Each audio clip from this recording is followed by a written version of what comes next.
నమస్కారం. సుఖీభవకు స్వాగతం. ఈ రోజు సుఖీభవలో పెళ్లికి ముందు పార్లర్ చికిత్సల తస్మాత్ జాగ్రత్త, అతిగా శుద్ధి చేసిన ఆహారాలతో మానసిక చిక్కులు, చక్కెర జబ్బుతో చర్మానికి చిక్కులెన్నో, క్యాన్సర్ చికిత్సల దుష్ఫలితాల్ని అధిగమించడం ఎలా, ఇంకా హెల్త్ టిప్. పెళ్లంటే నూరేళ్ల పంట. ఆ శుభముహూర్తం కోసం ఆ జీవితకాలపు వేడుకలో అందచందాలతో మెరిసిపోవటానికి వధూవరులు పడే తాపత్రయం అంత ఇంత కాదు. ముఖ్యంగా అమ్మాయి అయితే ముఖంలో పెళ్లి కళ ఉట్టిపడాలనే ఆరాటంతో పెళ్లి 4 రోజుల ముందు నుంచే బ్యూటీ పార్లర్ల చుట్టూ ప్రదక్షిణలు చేస్తూ ఉంటుంది. అయితే పెళ్లికి ముందు పార్లర్ చికిత్స విషయంలో ఓసారి ఆలోచించుకోవాలని హెచ్చరిస్తున్నారు డాక్టర్లు. పార్లర్లో తీసుకునే బ్లీచింగ్లు, కెమికల్ పీల్స్ మొదలైన చికిత్సలు ఒక్కోసారి వధువు ముఖంలో అలర్జీలు, ఎర్రటి పొక్కుల వంటి సమస్యలు తెచ్చిపెట్టొచ్చు. ఈ నేపథ్యంలో పార్లర్ చికిత్సలతో పొంచి ఉండే ప్రమాదాలు, పెళ్లికి ముందు చర్మ సంరక్షణ కోసం తీసుకోవాల్సిన జాగ్రత్తల గురించి ఇప్పుడు తెలుసుకుందాం.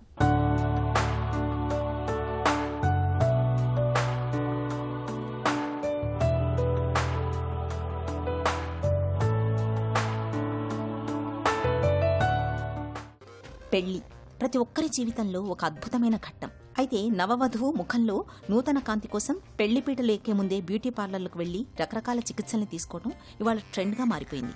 అయితే సరైన జాగ్రత్తలు తీసుకోకపోతే చికిత్సలు వికటిస్తే తాత్కాలిక మెరుపు కోసం చర్మంపై చేసే ప్రయోగాలు ఒక్కోసారి జీవితాంతం మచ్చగా మిగిలిపోతాయి. అసలు మన చర్మం ఎంత సున్నితమైందో తెలుసా? మన చర్మంలో ఎపిడెర్మిస్ అనే పైపొర ఉంటుంది. ఇది బాహ్య ప్రపంచం నుంచి, ఇన్ఫెక్షన్ల నుంచి చర్మాన్ని కాపాడే ఒక సహజమైన కోటగోడ. దీని కింద ఉండే డెర్మిస్ పొరలో చర్మానికి తేమనిచ్చే తైల గ్రంథులు, రక్షణనిచ్చే రోగ నిరోధక కణాలు కూడా ఉంటాయి. ఒక సున్నితమైన పూల మొక్కకు కెమికల్స్ వేస్తే ఎలా వాడిపోతుందో పార్లర్లో వాడే ఘాటైన రసాయనాలు ఈ సహజమైన చర్మపు రక్షణ కవచాన్ని ఛిద్రం చేస్తాయని చెబుతారు నిపుణులు. మ్యారేజ్ ప్రిపరేషన్ కోసం ఫర్ ఎగ్జాంపుల్ ఆ టైంలో అనమాట. దీనికి కొంతమంది ఏంటంటే ఎవరికైనా పిల్లల్లో కానీ పిల్లలకు చిన్న చితక ఉన్న డిఫార్మిటీస్ని సరి చేయించుకోవడానికి వారైనా వస్తూ ఉంటారు, వారి పేరెంట్స్ అయినా తీసుకొస్తూ ఉంటారు. సో తీసుకొచ్చేటప్పుడు కొంచెం అవగాహన ఉంటే కనుక ఇంకా బాగుంటుంది అనిపించి చేస్తున్నాం అనమాట ఇవి. సో దీని ప్రీ వెడ్డింగ్ మేబీ ప్రిపరేషన్స్ ఆ pre wedding plastic surgeons, just like pre wedding shoot లాగా అనమాట. సో దీంట్లో ఏంటంటే మెయిన్గా తెలుసుకోవాల్సింది ఎనీథింగ్, ఏదైనా డిఫార్మిటీస్ ఫర్ ఎగ్జాంపుల్ చేయించుకోవాలి అని అనుకున్నప్పుడు ఏమవుతుందంటే కొంత టైం ఉండాలండి. So for example starting from ఈ ప్లాస్టిక్ సర్జరీ ఏ ప్రొసీజర్ కన్నా చేయాలంటే కనుక మెయిన్లీ స్కిన్ మీద ఉంటుంది. ప్లాస్టిక్ సర్జరీ ఎప్పుడు స్కిన్ దాని మీద సర్ఫేస్ మీద ఉండే ఆర్ ఇమీడియట్లీ బీనీత్ ఉండే స్ట్రక్చర్స్లోనే ఎక్కువ చేస్తాం అనమాట. We don't enter the cavities అండి. ఫర్ ఎగ్జాంపుల్ స్కల్లో కానీ ఇలాంటి అబ్డామిన్లో లోపల పక్కన చేసే బ్రాంచ్ కాదు మాది. ప్లాస్టిక్ సర్జరీ ఓన్లీ సర్ఫేస్ మీద చేసే ఆపరేషన్స్. సో సర్ఫేస్ మీద చేసే ఆపరేషన్కి ఎప్పుడు ఏంటంటే టైం ఎక్కువ పడతాయి అనమాట. అంటే skin takes a longer time to heal. లోపల ఆర్ గట్టిదనం ఇవన్నీ సెటిల్ అవ్వడానికి కొంత టైం పడతాయి. ఈ టైం రీజియన్ బట్టి మారుతూ ఉంటాయి అనమాట, అన్ టైప్ ఆఫ్ ప్రాబ్లమ్ని బట్టి. ఫర్ ఎగ్జాంపుల్ పెళ్లికి ముందు రోజుల్లో బ్యూటీ పార్లర్స్లో రకరకాల చికిత్సలు తీసుకోవడం అనేది నిప్పుతో చెలగాటం వంటిది. అంతా సవ్యంగా జరిగితే సరే, లేకుంటే సమస్యల్ని కొని తెచ్చుకున్నట్టే. బ్యూటీ పార్లర్స్లో చికిత్స తీసుకునే ముందు చాలా మంది చిన్నపాటి ప్యాచ్ టెస్ట్ కూడా చేసుకోరు, ఏకంగా మొత్తం చికిత్సల్ని తీసుకుంటూ ఉంటారు. ఇదో పెద్ద పొరపాటని చెబుతారు నిపుణులు. ఇక పెళ్లికి 2 రోజుల ముందు ఫేషియల్స్, స్ట్రాంగ్ బ్లీచింగ్లు చేయించుకోవడం అంత మంచిది కాదు. పార్లర్లలో వాడే కొన్ని లోషన్లలో హైడ్రోక్వినోన్, స్టెరాయిడ్స్, ఘాటైన యాసిడ్స్ ఉంటాయి. ఇవి చర్మపు pH బ్యాలెన్స్ని పూర్తిగా దెబ్బతీస్తాయి. అమెరికన్ అకాడమీ ఆఫ్ డెర్మటాలజీ పరిశోధనల ప్రకారం పెళ్లికి ముందు వాడే తప్పుడు కాస్మెటిక్స్ వల్ల 40% మంది తీవ్రమైన చర్మ ఎలర్జీలకు గురవుతున్నారని ఒక అంచనా. పార్లర్ చికిత్సలు వికటించినప్పుడు చికిత్సలు ముగిసిన కొన్ని గంటల్లోనే ముఖమంతా ఎర్రగా కందిపోతుంటుంది. విపరీతమైన మంట, దురద ఉంటుంది. ముఖమంతా వాపు వస్తుంటుంది. చర్మానికి గ్లో రాకపోగా చర్మం లోపలి పొరలు కాలిపోయి ముఖంపై నల్లటి మచ్చలు తిష్టవేస్తుంటాయి. కొంతమంది వేరే ఏంటంటే జస్ట్ ఏమీ లేకుండా కొంత for example like skin brighten అవటం కోసం, లేదంటే కలర్ మారటం కోసం వస్తూ ఉంటారు. సో కలర్ మార్చడం అనేది ఇన్ ఏ లాంగ్ టర్మ్లో జరగదండి. టెంపరీగా కొంతవరకు ఇంప్రూవ్ చేయొచ్చు. ఎంత అంటే మేబీ 1-2 షేడ్స్ వరకు ఇంప్రూవ్ చేసుకోవచ్చు అండి. ఏ విధంగా అంటే one of the best treatments ఏంటంటే గ్లూటాథయోన్ ఇంజెక్షన్స్ అని ఉన్నాయి. దాన్ని కొంచెం ఎక్సెసివ్ డోస్లో ఇవ్వటం వల్ల ఏమవుతుందంటే యాంటీ ఆక్సిడెంట్ లాగా పనిచేసి కొన్ని సెల్స్ని ఏంటంటే కొన్ని పిగ్మెంట్ ప్రొడ్యూస్ చేసే సెల్స్ని కొంచెం తగ్గించి దాన్ని ఇంప్రూవ్ చేస్తుంది అనమాట. సో ఆ విధంగా టెంపరీ ఎన్నాళ్ళు అంటే మేబీ వాడినన్నాళ్ళు ఆరు వాడిన మేబీ 1 to 2 months దాని ఎఫెక్ట్ ఉంటుందన్నమాట. సో ఆ విధంగా కొంతవరకు తొందరగా మేబీ ఒక 1 to 2 months 2 monthsలో కొంతవరకు 1 to 2 షేడ్స్ చేసుకోవాలంటే glutathione injections are the best. లేదు అంత కూడా ఏమొక్క కలర్ అక్కర్లేదు, కొంచెం స్కిన్ బ్రైటన్ చేసుకుని చాలు అని అనుకుంటే కనుక చక్కగా ట్రీట్మెంట్స్ ఉన్నాయి. లైక్ మైక్రోడెర్మాబ్రేషన్ అని, లేకపోతే ఇంకా అదర్ ట్రీట్మెంట్స్ ఉన్నాయి. స్కిన్ కొలీగ్స్ డెర్మటాలజిస్టులు బాగానే చేస్తూ ఉంటారు వాళ్ళు. సో దే టెంపరీగా విత్ ఇన్ వీక్లోనూ 2 వీక్స్లోనూ వాటి చక్కటి కొంతవరకు రిజల్ట్స్ మనం చూడగలం అనమాట. చర్మానికి చేసే చికిత్సలు చాలా సున్నితంగా ఉంటాయి. ఒక చిన్న తప్పుడు బ్లీచింగ్ వల్ల చర్మానికి శాశ్వత నష్టం వాటిల్లుతుందని గుర్తుంచుకోవాలి. బ్యూటీ చికిత్సలు చేస్తున్నప్పుడు సరైన జాగ్రత్తలు తీసుకోవాలి. చేసే వ్యక్తులకు అనుభవం, నైపుణ్యం ఉండాలి. పెళ్లి రోజున అందంగా కనిపించాల్సిన ముఖం కెమికల్స్ వల్ల పాడైపోతే అది కాబోయే వధువును తీవ్రమైన మానసిక ఆందోళనలోకి, డిప్రెషన్లోకి నెట్టేస్తుంది. చర్మ ఇన్ఫెక్షన్లకు గురై బ్యాక్టీరియల్, ఫంగల్ ఇన్ఫెక్షన్లు ముఖమంతా వ్యాపిస్తాయి. ఇది పెళ్లి వేడుక ఆనందాన్ని ఆవిరి చేస్తుంది. ఇలాంటప్పుడు ఆలస్యం చేయకుండా వెంటనే డెర్మటాలజిస్ట్ని సంప్రదించాలి. వారు వుడ్స్ ల్యాంప్ ఎగ్జామినేషన్ ద్వారా చర్మం ఎంతవరకు కాలిపోయింది లేదా లోపల ఏ రకమైన ఇన్ఫెక్షన్ ఉందో గుర్తిస్తారు. అవసరమైతే ఎలర్జీకి కారణమైన రసాయనాన్ని కనిపెట్టడానికి స్కిన్ ప్యాచ్ టెస్ట్ చేస్తారు. ఆపై సమస్య తీవ్రతను బట్టి చికిత్స చేస్తారు. సో చాలా మందికి అంటే పెళ్లికి ముందు యాక్ని చేయించుకోవాలని చూస్తూ ఉంటారు. మంచిదే, అంటే ఆ యాక్ని ఎప్పటి నుంచో కొంతమందికి ఉంటా ఉంటాయి, కొంతమందికి ఫ్లేర్ అప్ అవుతూ ఉంటాయి కొన్ని టైమ్స్లో అనమాట. అనుకోకుండా మ్యారేజ్ అదే టైంలో ఉంటే అటువంటి వాటికి కొంత ట్రీట్మెంట్, ఇటువంటి వాటికి ఎస్పెషల్లీ ఇంకా కొంచెం తక్కువ టైం పడతాయి అనమాట. అంత మంత్స్ పట్టకపోవచ్చు, కొన్ని weeks to maybe 1 or 2 months పట్టవచ్చు. సో ఏ విధంగా చూస్తే ఇనీషియల్గా యాక్ని ఉన్న వాళ్ళకి ఏంటంటే ఫస్ట్ స్మాల్ కానీ ప్యాప్యూల్ స్టేజ్ కానీ ఆ చిన్న చిన్న నాడ్యూల్స్ లాగా వస్తే అది కానీ, ఆర్ పస్ ఉండే స్టేజ్లు వాటికి ఎక్కువ టైం పడతాయి అనమాట. ఆర్ ఇంకా కొంతమందికి ఏంటంటే డిప్రెస్డ్ స్కార్స్ పడిపోతాయి. అంటే యాక్ని బాగా పెద్ద పెద్ద నాడ్యూల్స్ లాగా వచ్చి చితిపేస్తే వాళ్ళకి ఏమవుతుందంటే డిప్రెస్డ్, అంటే స్కిన్ మీద ఒక డిప్రెస్డ్ స్కార్ పడుతుంది అనమాట.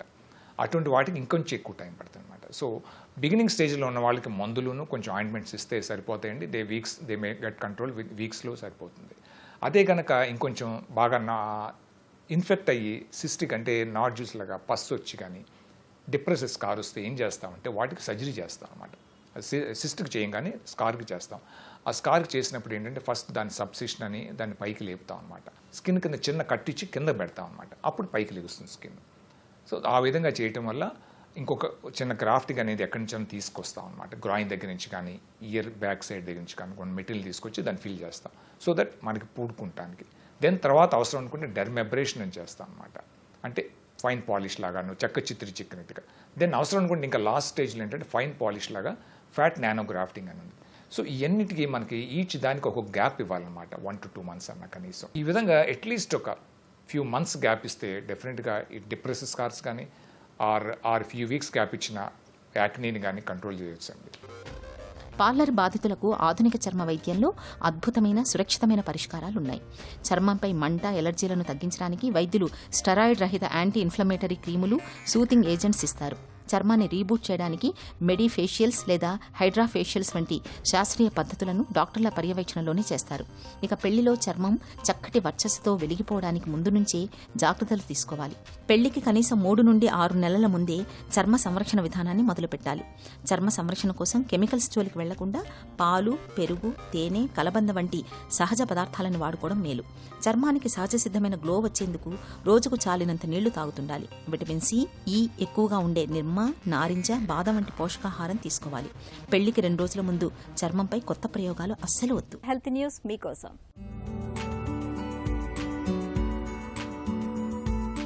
అతిగా శుద్ధి చేసిన ఆహారాలతో మానసిక చిక్కులు తప్పవని ఆస్ట్రేలియాకు చెందిన ఒక తాజా అధ్యయనం హెచ్చరిస్తోంది. నేటి ఆధునిక కాలంలో మనం తినే ప్యాక్ చేసిన ఆహారాలు, నిల్వ ఉంచే జంక్ ఫుడ్స్ మన శారీరక ఆరోగ్యానికే కాకుండా మానసిక స్థితికి కూడా ముప్పును కలిగిస్తున్నాయని ఆస్ట్రేలియాలోని డీకెన్ విశ్వవిద్యాలయానికి చెందిన శాస్త్రవేత్తల అధ్యయనంలో తేలింది. అల్ట్రా ప్రాసెస్డ్ ఫుడ్ అంటే చిప్స్, కూల్ డ్రింక్లు, ప్యాకెట్ స్నాక్స్, ఇన్స్టెంట్ నూడిల్స్ వంటివి ఎక్కువగా తినడం వల్ల బరువు పెరగడమే కాదు, తీవ్రమైన మానసిక ఆందోళన, డిప్రెషన్ బారిన పడే అవకాశం ఏకంగా 50% పెరుగుతున్నట్లు పరిశోధకులు అధ్యయనంలో గుర్తించారు. అతిగా శుద్ధి చేసిన ఆహారాలు మన పేగుల్లో ఉండే మంచి బ్యాక్టీరియాను పూర్తిగా నశింపచేస్తాయని, మెదడుకు చేరే హ్యాపీ హార్మోన్ల ఉత్పత్తిని గణనీయంగా తగ్గిస్తాయని శాస్త్రవేత్తలు కనుగొన్నారు. యువతలో చిన్న చిన్న విషయాలకే చిరాకు రావటం, జ్ఞాపక శక్తి తగ్గడం, నిద్రలేమి, మానసిక ఒత్తిడి వంటి రుగ్మతల వెనుక అల్ట్రా ప్రాసెస్డ్ ఫుడ్స్ కూడా ఓ కారణంగా ఉంటున్నాయని పరిశోధకులు పేర్కొంటున్నారు. ఈ నేపథ్యంలో రసాయనాలు, ప్రిజర్వేటివ్స్ కలిపిన ప్యాకెట్ ఆహారాలకు ఎంత దూరంగా ఉంటే అంత మంచిది. అప్పుడే మన మెదడు ఆరోగ్యాన్ని, మానసిక స్థితిని చక్కగా ఉంచుకోవచ్చని వారు సూచిస్తున్నారు. సూపర్ మార్కెట్లలో రంగురంగుల ప్యాకెట్లలో దొరికే ఆహారాలకు దూరంగా ఉండాలి. ఇంట్లో వండిన తాజా ఆహారానికి ప్రాధాన్యం ఇవ్వాలి. పిల్లలకు కూడా చిన్న వయసు నుంచే ప్రకృతి సిద్ధమైన పండ్లు, కూరగాయలను తినడాన్ని అలవాటు చేయాలి. అప్పుడే వారి శారీరక, మానసిక ఆరోగ్యం సురక్షితంగా ఉంటుందని పరిశోధకులు సూచిస్తున్నారు. షుగర్ జబ్బు ఇవాళ మన పాలిట నిశ్శబ్ద సునామీలా మారుతోంది. ఉరుములు లేని పిడుగుల్లా విరుచుకుపడుతూ తల నుంచి కాలి గోటి దాకా మొత్తం శరీరాన్నే వ్యాధుల కుంపటిలా మార్చేస్తోంది. ఈ తీపి జబ్బును ఒక్క మాటలో సైలెంట్ కిల్లర్ అని చెప్పుకోవచ్చు. అయితే జబ్బు ఏదైనా దాని ప్రభావం ముందుగా మన చర్మంపైనే కనిపిస్తుందనేది కాదనలేని నిజం. మధుమేహంలో ఇవాళ 100కి 70 మందిలో ఏదో ఒక చర్మ సమస్య కనిపిస్తోందని చెబుతున్నారు డాక్టర్లు. అంటే షుగర్ దాడి మన చర్మంపైన ఎంత తీవ్రంగా ఉంటుందో అర్థం చేసుకోవచ్చు. ఈ నేపథ్యంలో షుగర్ జబ్బు మూలంగా మన చర్మానికి ఎదురయ్యే చిక్కులు, వాటిని నివారించుకునే మార్గాల గురించి ఇప్పుడు తెలుసుకుందాం. ఈ మధుమేహము, డయాబెటీస్ తోటి వచ్చే problems, skin problems, common skin problems first చెప్తాను. కామన్ స్కిన్ ప్రాబ్లమ్స్ వాళ్ళకి ఇన్ఫెక్షన్స్ ఎక్కువగా వస్తాయి. బ్యాక్టీరియల్ ఇన్ఫెక్షన్ స్కిన్ మీద ఎక్కువ వస్తాయి. ఇది కూడా తమాషాగా వస్తాయి. ఎలా వస్తాయి? మామూలు అందరికీ వచ్చేట్టు సెగడ్డల్లా రావు వీళ్ళకి. ఈ సెగడ్డల్లో 3-4 సెగడ్డలు కలిసిపోయేట్టుగా వస్తాయి. అంటే పెద్ద పెద్దగా వస్తాయి. అదే మాకు ఇండికేటర్ అన్నమాట. వీళ్ళకి డయాబెటీస్ ఉందా అన్న ఇండికేటర్ మాకు తెలుస్తుంది. ఈ డయాబెటీస్ ఉన్న వాళ్ళకి వాళ్ళ రక్తంలో షుగరు శాతం, హైపర్గ్లైసీమియా ఎక్కువ ఉంటుంది కాబట్టి అదే రక్తం స్కిన్లో కూడా ప్రవహిస్తుంది కాబట్టి వీళ్ళకి ఫంగల్ ఇన్ఫెక్షన్స్, బ్యాక్టీరియల్ ఇన్ఫెక్షన్స్, ఇవన్నీ ఇన్ఫెక్షన్స్ చాలా కామన్గా ఉంటాయి. అది ఒక ప్రాబ్లం. రెండో ప్రాబ్లము, వీళ్ళకి దురద ఎక్కువగా ఉంటుంది.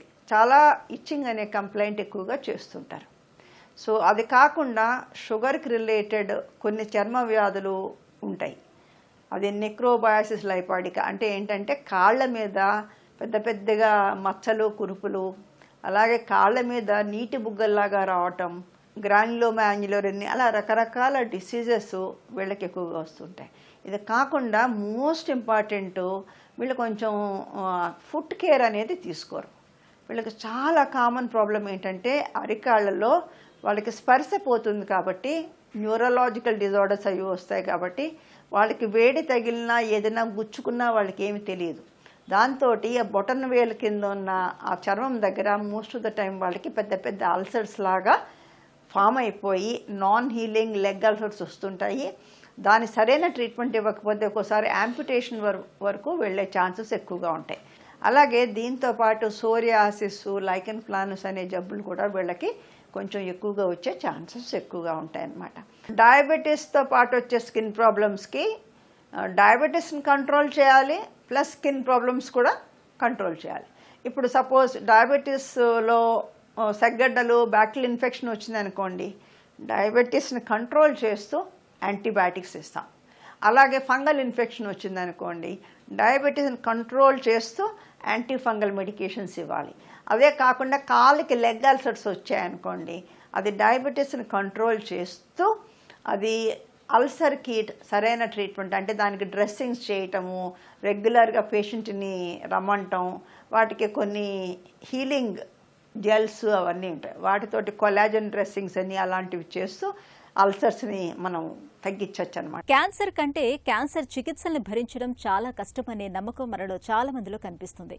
ముఖ్యంగా కీమో, రేడియేషన్ థెరపీలు చాలా బాధాకరంగా ఉంటాయని, వాటి మూలంగా లేనిపోని దుష్ఫలితాలు వచ్చి పడతాయనే నమ్మకం మనలో చాలా మందిలో కనిపిస్తుంది. అయితే ఒకప్పటితో పోలిస్తే క్యాన్సర్ చికిత్సలు ఇవాళ చాలా వరకు సురక్షితంగా మారాయని, దుష్ఫలితాల తాకిడి తగ్గిందని చెబుతున్నారు డాక్టర్లు.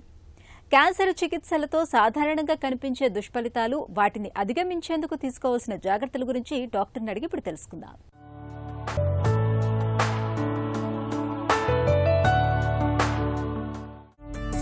క్యాన్సర్ కన్నా క్యాన్సర్ చికిత్సల్ని భరించడం చాలా కష్టం అంటారు, నిజమేనా? క్యాన్సర్ చికిత్సలతోటి కొన్ని ఇబ్బందులు ఉండే మాట వాస్తవమే, కానీ బట్ క్యాన్సర్ చికిత్స వల్ల వచ్చే ఇబ్బందులు ఎక్కువ శాతం ఇబ్బందులు తాత్కాలికమైన ఇబ్బందులు. వాటిని మనం అధిగమిస్తే జబ్బు నుంచి పూర్తిగా బయటపడి మనం సాధారణ జీవితం గడపడానికి అవకాశం ఉంటుంది. ఈ క్యాన్సర్ చికిత్స వల్ల వచ్చే ఇబ్బందులన్నీ కూడా మిగతా చికిత్సలాగానే అంటే మనకి క్యాన్సర్ కాకుండా మిగతా జబ్బులకి చికిత్స చేసేటప్పుడు ఎటువంటి ఇబ్బందులు ఉంటాయో అట్లాగే ఈ చికిత్సలతో కూడా ఆ ఇబ్బందులు ఉంటాయి. మనం పూర్తిగా వాటి నుంచి బయటపడి రికవరీ అవటానికి అవకాశం ఉన్న ఇబ్బందులే ఎక్కువ శాతం మనకు ఎదురవుతూ ఉంటాయి. క్యాన్సర్ చికిత్సలతో దుష్ఫలితాలు ఎందుకు, ఎలాంటి సమస్యలు కనిపిస్తూ ఉంటాయి? రకరకాల చికిత్సలు మనకు అందుబాటులో ఉన్నాయి. ఒక్కొక్క చికిత్సకు ఒక్కొక్క కొన్ని ఇబ్బందులు ఎదురవడానికి అవకాశం ఉంటుంది. సర్జరీ తీసుకున్నామంటే సర్జరీ తర్వాత మనకి పోస్ట్ ఆపరేటివ్ రికవరీ అనేది కొంచెం ఇబ్బందులు ఉండడం అనేది ఉంటుంది. మనకు రేడియేషన్ చికిత్స తీసుకున్నప్పుడు రేడియేషన్ ఏరియాలో చర్మం దళసర అవ్వటం, రంగు మారటం అలాంటి ఇబ్బందులు ఉండొచ్చు. ఇక తర్వాత ఏ ఏరియాకి వాళ్ళు రేడియేషన్ చేస్తున్నారో దానికి సంబంధించిన ఇబ్బందులు ఉండొచ్చు. సో ఉదాహరణకు గొంతుకు చేస్తున్నప్పుడు ఆ చికిత్స చేసే సమయంలో కొంత నొప్పి ఉండటం, ఆహారం తీసుకోవడానికి ఇబ్బందులు అలాంటివన్నీ ఉంటాయి. బట్ ఇవన్నీ తాత్కాలికమైన ఇబ్బందులు. కీమోథెరపీ తీసుకుంటే కీమోథెరపీతోటి కొన్ని జుట్టు రాలటం ఇట్లాంటి ఇబ్బందులు ఉంటాయి. అలాగే వాంతి, విరోచనాలు ఇట్లాంటి ఇబ్బందులు ఉంటాయి.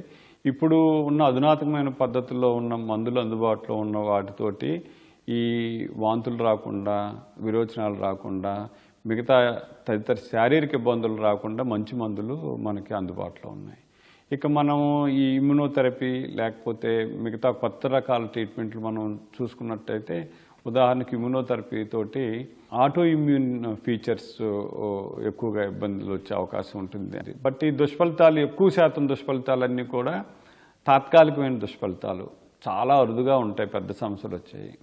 సో వాటిల్లో ముఖ్యంగా ఈ ఇమ్యునోథెరపీ తోటి హార్మోన్ ఇంబ్యాలెన్సెస్ ఎక్కువగా వస్తూ ఉంటాయి. లైక్ కార్టిసాల్ లెవెల్స్ అని, థైరాయిడ్ సమస్యలు, ఒక్కొక్కసారి పిట్యూటరీ సమస్యలు, షుగర్ కొంచెం పెరగటం, ఇట్లాంటి సమస్యలు, హార్మోన్ సమస్యలు, ఒక్కొక్కసారి స్కిన్ సమస్యలు ఎక్కువగా వస్తాం.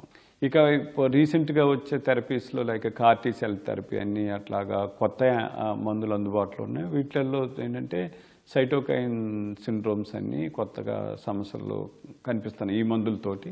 బట్ ఇవన్నీ కూడా వైద్యుల పర్యవేక్షణలో ఇబ్బందులు లేకుండా చేయటానికి అవకాశం ఉన్న చికిత్సలే. క్యాన్సర్ చికిత్సలు తీసుకుంటున్న కాలంలో నీరసం, నిస్సత్తువులను ఎలా అధిగమించాలి? డాక్టర్స్ ఆల్రెడీ మనకి ఈ వాంతులు, నీరసం ఇలాంటివి రాకుండా ఉండటానికి కొన్ని మందులు వారు ఇవ్వటం జరుగుతుంది. వాటితో పాటు మనం మానసికంగా స్థైర్యంగా ఉండాల్సి ఉంటుంది. కొంత యోగా కానీ లేకపోతే ప్రాణాయామం లాంటివి చేసి కొంచెం మనం మైండ్ని డైవర్ట్ చేసుకోవాల్సి ఉంటుంది. అట్లాగే ఆహారం ఆరోగ్యంగా ఉన్న వాళ్ళలాగా ఒకేసారి ఎక్కువ మోతాదులో ఆహారం తీసుకోలేని పరిస్థితి ఉంటుంది.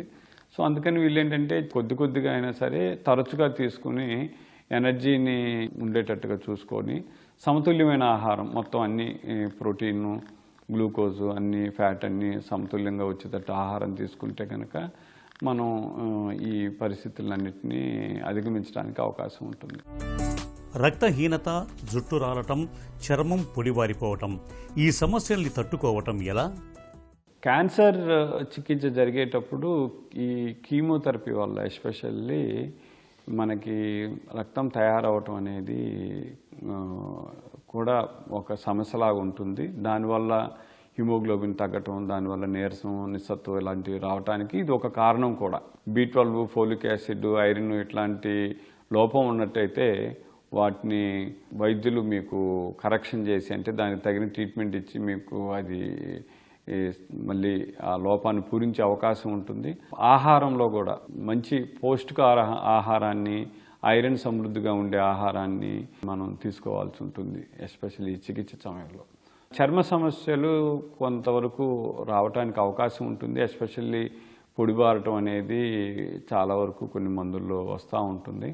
సో దీనికి మనకి ఇప్పుడు చక్కటి మందులు అందుబాటులో ఉన్నాయి. హోమ్ రెమెడీస్ వాడుకోవచ్చు, లేదంటే మనకి వైద్య సలహా పొంది మనకి మాయిశ్చరైజింగ్ ఏజెంట్స్ ఇవన్నిటిని వాడుకోవటం ద్వారా ఈ చర్మాన్ని పొడిబారటం అనేది మనం తగ్గించుకోవడానికి అవకాశం ఉంటుంది.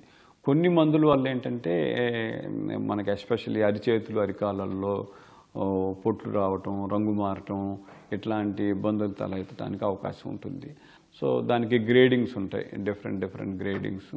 ఆ గ్రేడింగ్స్ని బట్టి కేవలం రంగు మారటం, కొంచెం పొడిగా మారటం, స్కేలింగ్ ఇలాంటివి ఉన్నప్పుడు మాయిశ్చరింగ్ ఏజెంట్స్ తోటి సరిపోతుంది. అంతకన్నా కొంచెం తీవ్రత ఎక్కువైనప్పుడు వైద్య సలహా పొంది దానికి తగ్గట్టుగా చికిత్స చేసుకోవాల్సి ఉంటుంది. జుట్టు రాలటం అనేది కూడా కొన్ని మందులకి, అంటే అన్ని మందుల వల్ల జుట్టు అనేది రాలదు. కొన్ని రకాల మందులకి ఖచ్చితంగా జుట్టు రాలిపోయే అవకాశం ఉంటుంది. ఇది ముఖ్యంగా గమనించుకోవాల్సిన విషయం ఏంటంటే, ఈ కీమోథెరపీ జరిగే సమయంలో మాత్రమే మీకు ఆ జుట్టు రాలి పెరగకుండా ఉంటుంది. వన్స్ కీమోథెరపీ అంతా కంప్లీట్ అయిపోయిన తర్వాత జుట్టు మనకి పెరిగి 6 months కల్లా మనకి అబ్బాయిల జుట్టులాగా వచ్చే అవకాశం ఉంటుంది. క్యాన్సర్కు చికిత్స తీసుకుంటున్న కాలంలో ఎలాంటి జాగ్రత్తలు తీసుకోవాలి? మనం ఏ చికిత్స తీసుకుంటున్నాం అనే దాన్ని బట్టి కొంచెం మనం అవగాహన పెంచుకోవాల్సి ఉంటుంది. జాగ్రత్తలు కూడా కొంచెం వేరుగా ఉంటాయి. బట్ ఓవరాల్గా ఏంటంటే, ఈ ఇమ్యూనిటీ అనేది తగ్గినప్పుడు, అంటే ఈ కణాలు తగ్గినప్పుడు మనకి ఇమ్యూనిటీ తగ్గిద్ది కాబట్టి అలాంటప్పుడు మనకి ఇన్ఫెక్షన్స్ వచ్చే అవకాశం ఉంటుంది. సో ఈ ఇన్ఫెక్షన్స్ అనేవి ఎలా వస్తాయి? మనకి తినే తిండి, పీల్చే గాలి, తాగే నీరు, పేగుల్లో నుంచి, ఇలా 4 విధాలుగా మనకి ఇన్ఫెక్షన్స్ వచ్చే అవకాశం ఉంటుంది. సో అందుకని తినే తిండి ఏదైనా సరే శుచి, శుభ్రం, ఉదయం మధ్యాహ్నం రాత్రి అలా కాకుండా ఎప్పుడు ఏ పూట ఆ పూట వండించుకొని అన్ని కూరగాయలు తినొచ్చు. సరైన ప్రోటీన్ ఇంటేక్ ఉండేటట్టుగా చూసుకోవాల్సి ఉంటుంది.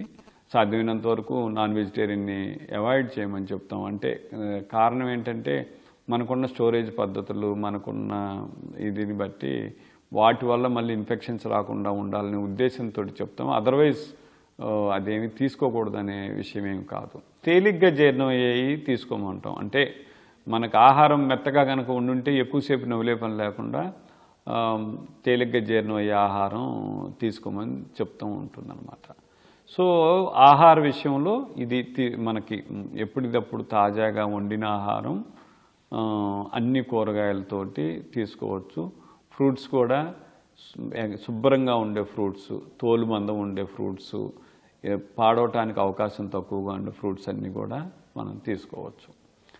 తర్వాత మనకేంటి, నీటి ద్వారా కూడా మనకి ఇన్ఫెక్షన్స్ వచ్చే అవకాశం ఉంటుంది కాబట్టి చల్లార్చిన నీళ్ళు కానీ మినరల్ వాటర్ కానీ తాగమని అందరికీ మేము చెప్పడం జరుగుతూ ఉంటుంది అన్నమాట.